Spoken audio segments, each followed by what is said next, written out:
At the age of 15, Chuck experienced a significant event when his grandmother Lisa reached her final moments. Prior to her passing, she shared with him about a cherished bracelet that had been handed down through their family for generations, expressing her heartfelt wish that he would carry on this cherished tradition.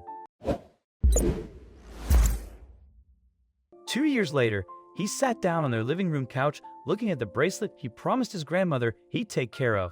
He had tears in his eyes and kept apologizing to his grandmother through prayer. 5 minutes later, he received a call. Someone was willing to buy the bracelet for $40,000 after seeing his ad on the internet. He asked the man to come and pick up the bracelet from their house, and he did so the next day.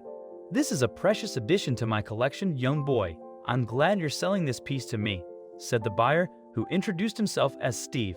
Chuck didn't react and simply watched Steve and the expert with him as they examined the bracelet. "This is a unique piece. It's definitely authentic," the expert said.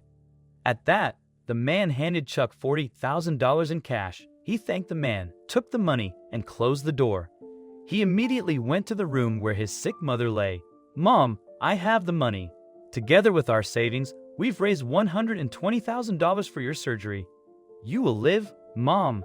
Hang in there," he said, hugging her.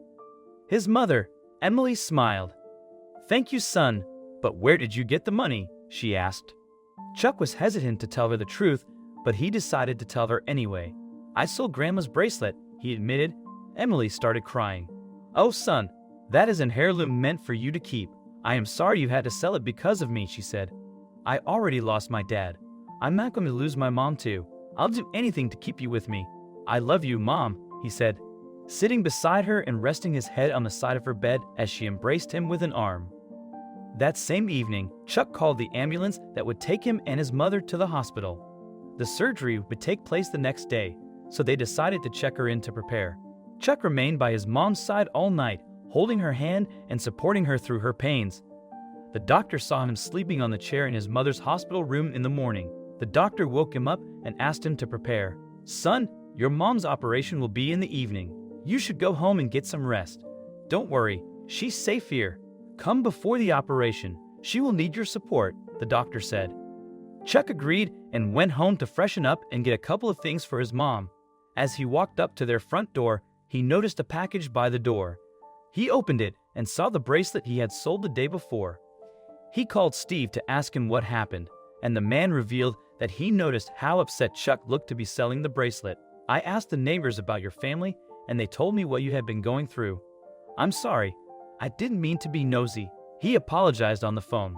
"I'm supposed to pay for my mom's hospital bill tonight, but I can return the money to you since you gave back the bracelet," Chuck said, suddenly heartbroken. Steve quickly responded, No, please, keep the money and the bracelet. You need them both more than I do. I was only 15 when I lost my mother, and I didn't have any money to help pay for her hospital bills. Now, I earn a lot, and I completely understand where you are coming from," he told Chuck. "I am happy that you can give your mother a second chance at life. I wish I could have done the same. Take care of her, and take care of yourself too, young boy," Steve said before hanging up. After their short call, Chuck couldn't help but cry. He laid on his bed crying. Without realizing, he eventually cried himself to sleep. When he woke up, he was right in time to head back to the hospital. He held his mother's hand as she was wheeled into the operating room. "You'll be okay, Mom. I'll be right here when you get out. I love you," he assured her.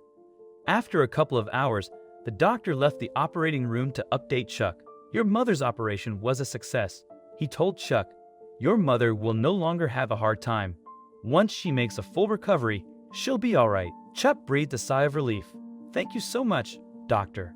You don't know how much this means to me," he said before proceeding to the hospital cashier to pay for the operation. But once he got there, he was told that the bill had already been settled. "Who settled it?" he asked, surprised. "A man named Steve Lauren came by this afternoon and paid for it. He asked to remain anonymous, but you'll see it in your mom's discharge records anyway," the teller said, handing him the papers in an envelope. Upon realizing that Steve Lauren was the original purchaser of the bracelet, Chuck couldn't contain his excitement. As soon as his mother woke up, he greeted her with a warm smile and embraced her tenderly. When she was in a more stable condition, Chuck showed her the bracelet and recounted everything he had discovered. From that point forward, Steve became an invaluable friend to Chuck and Emily. They welcomed him into their lives, treating him to delectable meals and inviting him over for special occasions. Steve's incredible generosity enabled them to settle their debts and loans, granting them a life of comfort and security. Not only did he own a successful tech company, but he also held the position of an associate professor. With his support, Chuck gained entrance to college and eventually found employment within Steve's firm, where he flourished under his mentorship. The bond between Chuck, Emily, and Steve grew stronger with each passing day, paving the way for a bright and prosperous future.